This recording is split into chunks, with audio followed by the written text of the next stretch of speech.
उत्तर Korea ने फिर launch की बैलिस्टिक मिसाइल।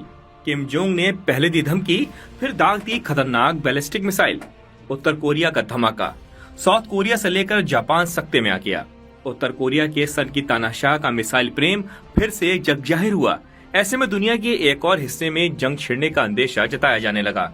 नॉर्थ कोरिया लगातार अपने हथियारों के जखीरे को बढ़ाकर इलाके में हलचल तेज कर रहा है। नॉर्थ कोरिया कभी हाइपरसोनिक क्रूज मिसाइलें तो कभी बैलिस्टिक मिसाइल लॉन्च कर दक्षिण कोरिया और जापान में हड़कंप मचा देता है। इस बीच खबर है कि उत्तर कोरिया ने दक्षिण कोरिया के तटीय इलाके में एक साथ कई बैलिस्टिक मिसाइलें दागी हैं। किम जोंग उन ने ये एक्शन ऐसे समय लिया है जब अमेरिका और दक्षिण कोरिया मिलकर उत्तर कोरिया की सीमा पर सैन्य अभ्यास करने जा रहे हैं। हालांकि उससे पहले ही किम जोंग उन ने अपनी मिसाइल पावर दिखाकर इलाके में तनाव का माहौल बढ़ा दिया है।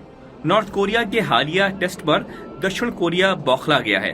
दक्षिणी कोरिया का कहना है कि ये युद्ध को उकसाने के लिए किया गया कदम है। इससे इलाके में किसी भी वक्त संघर्ष शुरू हो सकता है। दक्षिण कोरिया के ज्वाइंट चीफ ऑफ स्टाफ ने खुलासा किया है कि उनकी सेना ने दोपहर लगभग 1:50 पर उत्तर कोरिया से आई बैलिस्टिक मिसाइलों को देखा। मिसाइल लॉन्चिंग से पहले उत्तर कोरिया ने एक बयान जारी किया था। उत्तर कोरिया का कहना था कि कोरियाई रीजन में सब कुछ ठीक चल रहा है, लेकिन अमेरिका की वजह से जंगी हालात बन रहे हैं। जिस तरीके से सैन्य अभ्यास की शुरुआत की गई है, उससे कभी भी युद्ध की घोषणा हो सकती है। उत्तर कोरिया का कहना है कि 1953 में आखिरी बार दोनों देशों के बीच युद्ध विराम हुआ था। अगर अब अमेरिका उकसाने वाली कार्रवाई करता है तो ये युद्ध विराम टूट सकता है। मालूम हो कि उत्तर कोरिया ने 3 दिन पहले ही अमेरिका को धमकी दी थी। उत्तर कोरिया के तानाशाह किम जोंग उन ने कहा था कि उनकी सीमा पर अगर सैन्य अभ्यास किया जाता है तो वो चुप नहीं बैठेगा। न्यूज एजेंसी एपी के मुताबिक कोरिया की सीमा पर अमेरिका और दक्षिण कोरिया 11 दिन का सैन्य अभ्यास करने जा रहे हैं। इससे नॉर्थ कोरिया को जंग का खतरा मंडाने लगा है। इतना ही नहीं, नॉर्थ कोरिया को ऐसी आशंका है कि सीमा के जरिए अमेरिका कहीं उसके इलाकों में हमला न कर दे। दरअसल जब से अमेरिका के राष्ट्रपति पद पर डोनाल्ड ट्रंप की वापसी हुई है, तब से नॉर्थ कोरिया और अमेरिका के संबंध भी सबसे निचले स्तर पर पहुंच गए हैं। ट्रंप की ओर से लगातार नॉर्थ कोरिया के खिलाफ हमले की धमकियां निकलती रहती हैं। इससे तमतमाया नॉर्थ कोरिया भी जवाबी कार्रवाई करता रहता है। यही वजह है कि किम जोंग उन की बहन ने 3 दिन पहले अमेरिका को चेताया था कि आप अपना अभ्यास कहीं और जाकर करें, वरना हम आपको छोड़ेंगे नहीं। इस बीच नॉर्थ कोरिया और साउथ कोरिया के बीच बढ़ते तनाव पर स्थानीय लोगों में जमकर गुस्सा फूटा है। साउथ कोरिया के प्रदर्शनकारियों का कहना है कि अमेरिका के साथ हो रहे युद्धाभ्यास से इस क्षेत्र में तनाव बढ़ेगा, जान माल का भारी नुकसान होगा। प्रदर्शनकारी अपने हाथों में स्लोगन लिखे तख्तियां लिए हुए थे। यूएस और साउथ कोरिया के इस युद्धाभ्यास को रोकने के लिए जोर जोर से नारे लगा रहे थे। बहरहाल तमाम धमकियों के बावजूद अमेरिका और दक्षिण कोरिया की सेनाओं ने जमकर संयुक्त सैन्य अभ्यास किया।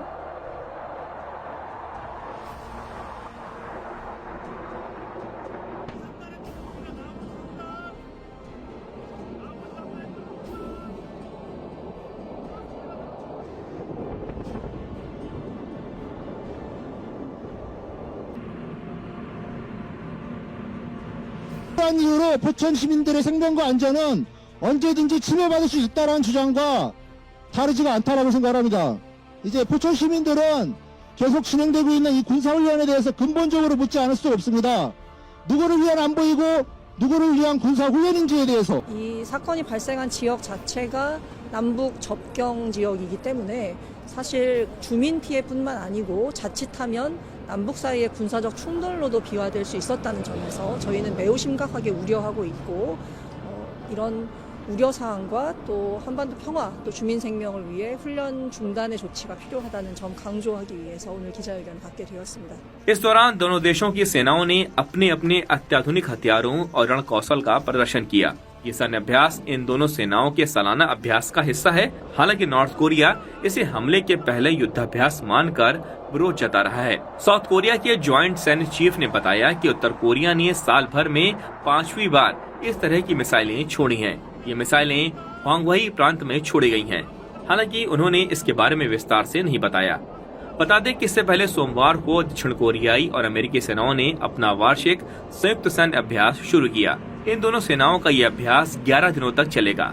दक्षिण कोरियाई और अमेरिकी सेनाओं के फ्रीडम शील्ड कमांड अभ्यास के तहत लाइव फायर प्रशिक्षण रोक दिए जाने के बाद ये सैन्य अभ्यास शुरू हुआ।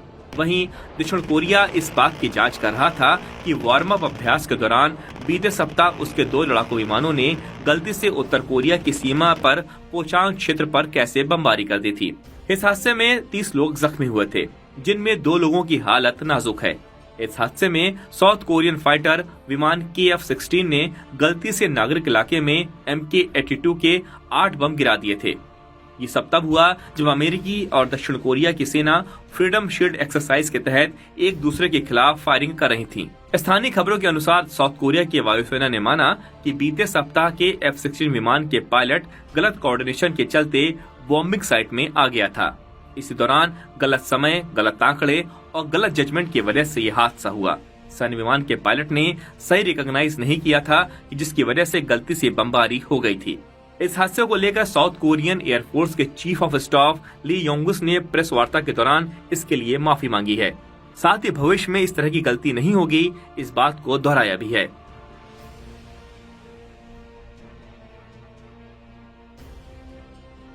민간 지역에 포탄이 떨어진 사건은 공군의 훈련 관리 및 안전 절차가 심각하게 미비했음을 여실히 보여주는 사고로 이에 대한 책임을 엄중히 묻지 않을 수 없다. गौर करें तो अमेरिकी राष्ट्रपति डोनाल्ड ट्रंप ने अपने पहले कार्यकाल में नॉर्थ कोरिया के राष्ट्रपति किम जोंग उन से 3 बार मुलाकात की थी।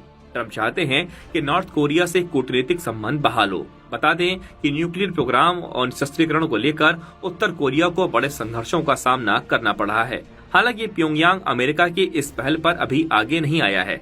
यूएस और उत्तर कोरिया में अब भी तनाव है। इस बीच साउथ कोरिया और यूएस का सैन्य अभ्यास भी आग में घी का काम कर रहा है। किम जोंग उन यूएस और उत्तर कोरिया के इस संयुक्त सैन्य अभ्यास को हमले की तैयारी मानकर इसका विरोध कर रहे हैं। इसी कड़ी में नॉर्थ कोरिया के विदेश मंत्रालय ने अपने वक्तव्य में कहा कि यूएस दक्षिण कोरिया का ये फ्रीडम शील्ड एक्सरसाइज का सैन्य रिहर्सल कोरियाई क्षेत्र में तनाव पैदा करेगा। इससे लड़ाई भी शुरू हो सकती है। नॉर्थ कोरिया के विदेश मंत्रालय ने किम जोंग उन के उन राज्य लक्ष्यों को भी दोहराया है कि वह अपनी परमाणु शक्ति का विस्तार चाहते हैं, ताकि अमेरिका और उसके एशियाई सहयोगियों के हाथों पैदा किए गए खतरों का मुकाबला किया जा सके।